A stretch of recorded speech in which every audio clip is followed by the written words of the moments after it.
Olá, tudo bem com você? Mais uma vez aqui no Envolvidos com Cristo para mais um podcast. E esse um podcast bastante especial. Estamos recebendo aqui com muita alegria o pastor Luiz Santos e já vamos estar fazendo a apresentação dele. Antes, quero estar agradecendo aqui a presença do Osana Oliveira, que sempre está conosco. Olá, Elvis. E do Leandro, que está na técnica de som e de operação. E agradecer, logicamente, a sua presença e pedir que você, nesse momento, convide os seus amigos, compartilhe esse vídeo, compartilhe esse podcast, entre lá no nosso canal, se inscreva para que essas palavras possam chegar às pessoas que precisam, às pessoas que você ama. São palavras voltadas para o engrandecimento do reino de Deus. Quem te conhece sabe que foi um processo de bastante superação, já ouvi sua história. Foi. Então isso é muito importante para quem está nos acompanhando, nos ouvindo. E muita gente pode estar enfrentando, né?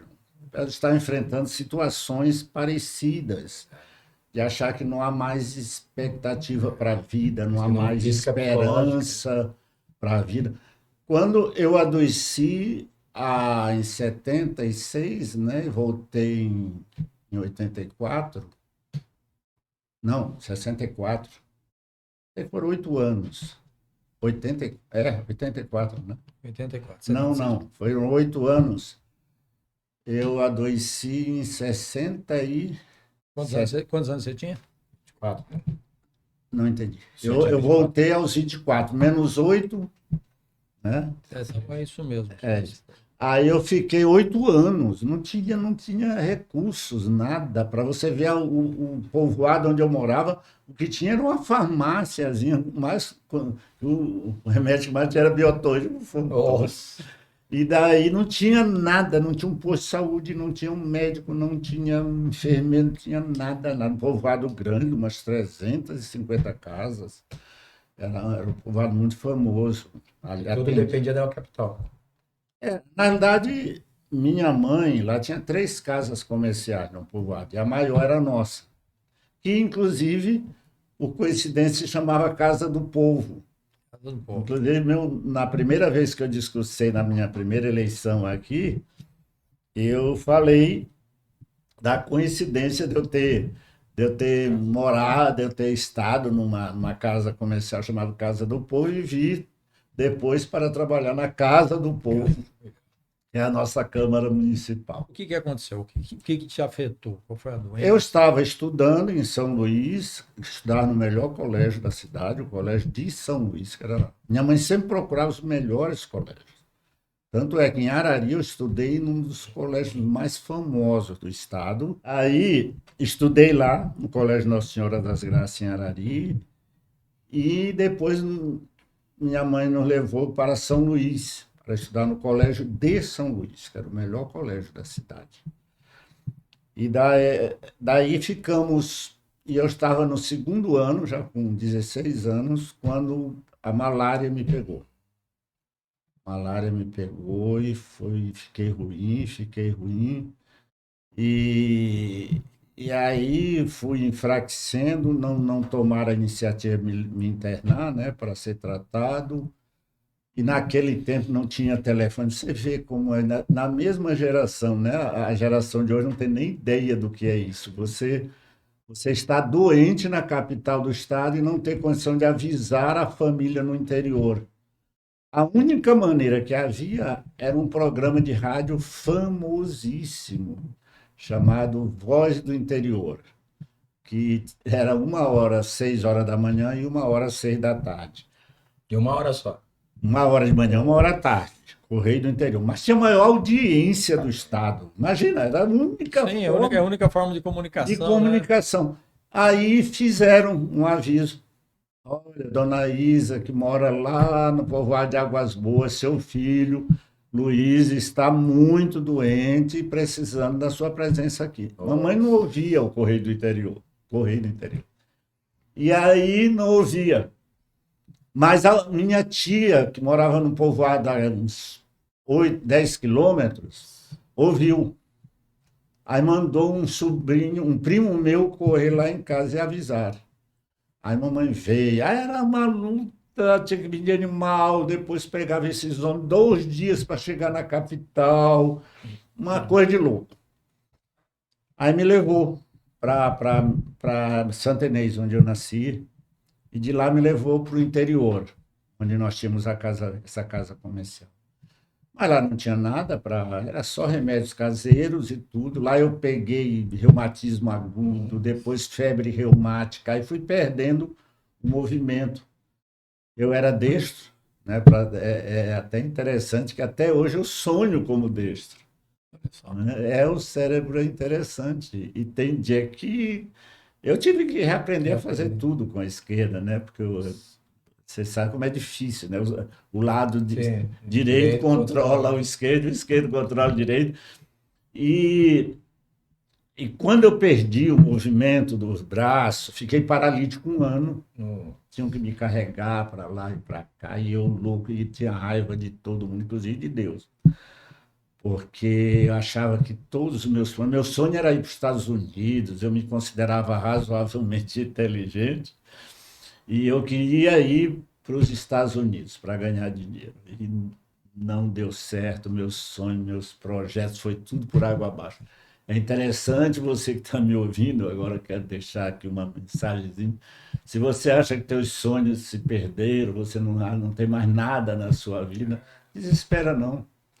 Deus é quem controla o tempo, controla a nossa vida e pode abrir portas onde parece que não tem. Né? Porque eu estava lá, jogado, lá numa rede entre a vida e a morte. Tanto é que um dia eu pensei que estava dormindo, eu estava morrendo. E eu perguntava para mim mesmo assim, eu estava mergulhando, sumindo lá na escuridão. E o pessoal tudo chorando, mas por que esse pessoal está chorando? Só vou tirar um cochilo. Daí eu estava morrendo. A minha mãe saiu correndo naquele solzão de 2 horas da tarde, de 40 graus lá no Nordeste. E achou. 18 anos, mais ou menos. Eu adoeci com 16. Não, já devia estar com 22 por aí. Eu voltei. Plena mocidade. Eu não tive juventude, eu não sei o que é juventude. As pessoas falam, eu não tive. Porque eu adoeci aos 16, estava saindo da adolescência. E voltei aos 24.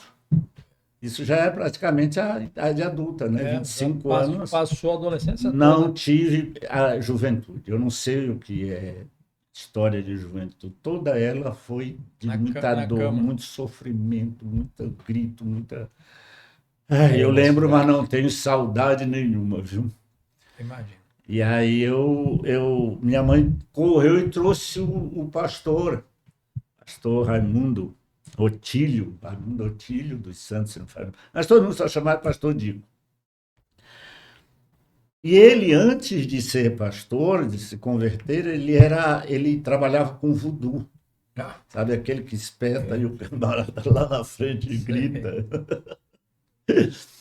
Mas aquela fé, né, que ele tinha, né, para realizar os trabalhos dele, veio para a vida cristã uma fé que o camarada orava, e, meu amigo, dificilmente a pessoa não era curada. E ele veio, orou e Deus me fez voltar. Né, que eu já estava indo. Aí um dia passou lá já estava com uns 23,5 por aí, passou um pessoal que ia para a Sudene, para uma base da Sudene, que é a Superintendência de Desenvolvimento do Nordeste, um órgão federal que fizeram para desenvolver essas partes mais difíceis, né, levar luz elétrica, levar essas coisas. E daí no jipe ia um enfermeiro, o Antônio, eu lembro do nome dele, era Antônio. E eles se hospedaram na casa de uma prima minha, que tinha uma pequena pensão lá para atender essas pessoas, que a estrada era bem longe, tinha mais de 50 quilômetros para chegar só no meu povoado, e tinha mais um monte para frente. E aí ela ouviu o vestido de jaleco, né? Ela disse, você é médico? Ele disse, não, eu sou enfermeiro padrão. Ele era enfermeiro padrão, enfermeiro-chefe lá da base lá da Sudene. Ela disse, olha, por que você não visita o Luiz aqui, meu sobrinho, meu primo? Ele morre, não morre. no fundo de uma rede, só pele e ossos. Ele disse, amanhã cedo, isso à noite. Amanhã cedo eu passo lá antes da gente viajar. Aí quando foi de manhã, ele foi lá. A da Graça, Maria das Graças, a gente chamava da Graça. Ela foi com ele lá na minha casa e ela falou, olha, tia Isa, eu falei para o senhor Antônio que do Luiz e ele veio aqui para ver. Rapaz, foi Deus que fez aquele milagre, porque o rapaz foi lá, só e eu lá, só ouço, mas ouço Primeiro mesmo, chega a hora da morte. só esperando. Aí ele olhou. Eu xingava qualquer um. Olha, o cara tá à beira da morte, mas mesmo assim. Eu achei engraçado um dia, não sei se foi um psicólogo, foi um médico que disse: uma das razões de ser você aguentou o tranco foi a tua raiva. Porque se você se entregasse, né? Olha que interessante. Porque eu disse para ele, cara, eu tinha raiva de tudo. Só não da minha mãe, mas o restante, se chegasse perto, xingava todo mundo. Aí ele olhou e disse, ele tá precisando, eu vou fazer um composto para ele. A cada 15 dias eu tenho que passar aqui. Então, a cada 15 dias eu vou preparar um soro para ele com um monte de coisa, preparado lá, que ele ia fazer com um monte de vitamina. E ele vai levantar dessa rede, dona Ita. Aí minha mãe ficou super feliz. Aí começou o problema, porque a cada 15 dias o problema, eu só pele e ossos, e o problema para me aplicar o tal do soro. Tinha que ser 4 pessoas, um segurando uma perna, outro segurando a outra, outro segurando um braço, outro para ele aplicar e eu conseguir tomar o soro, cara. Com uns raivas, xingando, chutando. Olha, o cara está à beira da morte em vez de aceitar. Ah, e foi assim, ele passando, e eu fui melhorando realmente. Comecei a sentir mais forças, comecei a querer caminhar, muita dificuldade, porque meus pés ficaram um pouco atrofiados, minha mão atrofiada, eu fiquei só com 3 dedos para trabalhar, para fazer tudo, né? E a mão esquerda por cima.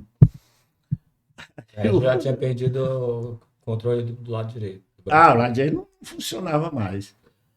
Aí eu tive que ir me adaptando para usar a esquerda, né? Os 3 dedos que sobraram para trabalhar. Bem, para resumir, fui para casa da minha avó, aí fiquei lá um tempão tentando me recuperar, e minha avó foi lá no círculo de oração, que era um grupo muito grande da igreja, né? Mais de 60 irmãos. Toda quinta-feira ela se tirava a quinta-feira inteira para jejuar e orar até meio-dia, depois almoçavam e saíam à tarde, se dividiam em vários grupos de 10, todas de branco, na cidade, para orar pelas pessoas que mandavam pedidos de oração. Só que aí a vovó disse, vamos ver meu neto, ele está muito ruim, está saindo uma doença muito pesada, vocês podem ir lá? Aí toda quinta-feira ela dizia, irmã Nazaré, a diretora, um gol de pessoa. Aquela mulher chorava mais do que Jeremias, eu acho. Nunca vi uma pessoa chorar tanto pelas vidas, né? Luiz, sua história é uma história... Se deixar, é uma história, a hora é uma história que realmente chama atenção, porque o que a gente vê aí é um processo de muita superação, e que serve de exemplo para muita gente, muitas pessoas que estão pensando em desistir por causa de um problema, de outros.